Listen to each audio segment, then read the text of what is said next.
would you do if you went back in time because the pilot of the plane you were on went too fast? What would you do then? I'm in Salad, and I saw the Twilight Zone Season 2, Episode 18, The Odyssey of Flight 33. It is directed by Justice Addis, written by Rod Serling, and if you haven't seen this episode, I will spoil it for you. This episode starts, we're following a plane flying. Oh man, Pan Am. Don't you remember Pan Am? Tell me your favorite Pan Am story down below in the comments. Your favorite Pan Am story. It is the best, and I mean the best airline. Everyone loves Pan Am. Anyway, this captain, he notices that he's going too fast. Too much fast. Just like that person back there. Everybody else in the cockpit also notices. And then it gets to the point where he's breaking the sound barrier. They're breaking the sound barrier with the plane. Why? How? Who knows? I like how in this episode, they're like, I don't know, dude. I don't know what's going on. Why are we going back in time? Because it's revealed that they are going back in time and they see the dinosaurs. That's wild. I really hope that no passenger was looking out the window when that was happening. Also, speaking of passengers, what I really like about this episode is not only does it cover the panic, but it has to be controlled in like directed in the work kind of panic that the cockpit is experiencing. I like hearing the stewardesses.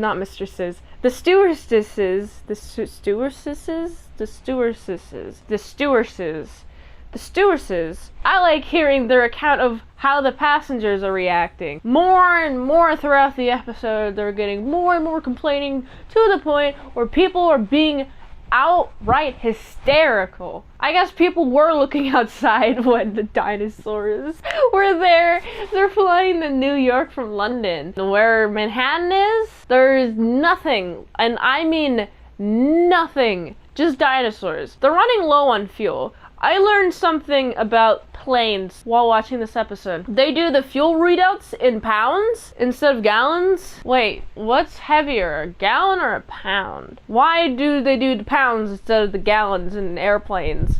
Let me know in the comments below if you know things. Also hit that like and subscribe, do it. They're running low on fuel, but the only way to go back in time is to ascend back to where they were, because they had to descend to see what was going on. They had to go underneath the clouds and see the dinosaurs, and now they have to go above the clouds, and that's going to take a bunch of fuel. And so they do that, they catch the same jet stream, and then they end up back in the 30s instead of the 60s. Not quite there. They're trying to radio in, hey, yo, can we like land please? And they're using terminology that is foreign to the people that they're talking to. And they are talking to these people who are using the old name of this organization that they're part of. And these fellows in the cockpit, they know the name, but it's like old. And so they have a good basis on the time period that they're stuck in. It seems like the captain ultimately decides he can't make another attempt to go into the future and correct his mistake. I don't even know if it was a mistake. Was it a mistake? He just caught jet. What is it? I don't know. Airstream? I don't know. But he caught an airstream, a magical airstream that made him go back in time. And he was able to go forward in time, but not enough. And I don't know if it was his mistake necessarily. It's just he's just doing what he has to do. He doesn't know how to deal with the situation. I like how much he's stalling to talk to the passengers about this. Multiple times he's like, all right, passengers, we got this under control. Put your seatbelts on. Sit down. You know, all that jazz. But his final message, once he has accepted his fate that he cannot go back into the 60s in which he is from and all these other people are from. They're 30 years ahead of their time. He has to accept the fate and talk to everybody on board. Yo, y'all are in the past now. Pray. Mic drop.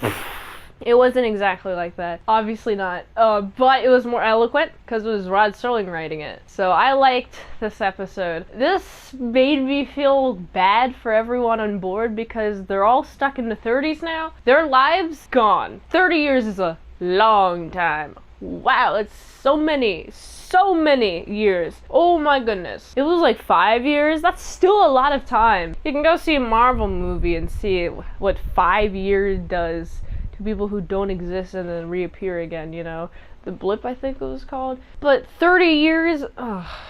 These guys have to do another life. They have to restart their lives, and they're at the point where they have skill sets that are adapted for the 60s, and now they're going back to the 30s. They don't have the same comforts as they do in the 60s, so all these people are screwed. I'm sad for them for that reason. I really do like the premise. I like the dramatic reveal, them deciding to go underneath the clouds. Also, I really like the selective use of the set. It's mostly filmed in the cockpit and seeing everyone's reactions, and I like seeing every character and how they react. They're all professional. They're all very professional. Although, I don't know if there's any panic underneath any of them. Obviously there is, because they're humans. But the way that they compose themselves makes it seem like they're really cool, calm, and collected. The cockpit team in general. I like the dinosaur effect. That was cool. I like dinosaurs. Do you like dinosaurs? I'm a big fan of dinosaurs. My favorite dinosaur is the Dromaeosaurus.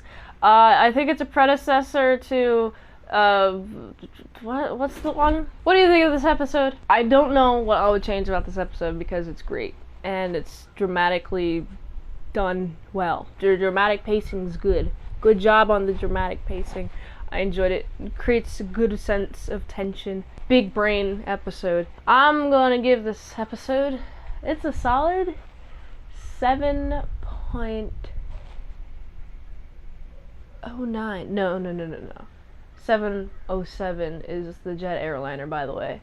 But it's too low of a score. Or else I would have given it a 707. I'm gonna give it a 7.8 out of 10. If you like this review, watch another one. Platform likes at $20 dinos at patreon.com/ASEPresents. One movie review for 1 month. Go to this link tree to support the daily grindiness of all some daily movie reviews. So you can go here. And until next time, I'm Mint Salad Saw. I'll see you later, my salad croutons and bacon bits. And I'm going to look for a jet airstream current thing. I don't know what it was exactly, but I'm going to look for one of those so it can potentially travel back and touch a Dromaeosaurus. Alright, goodbye.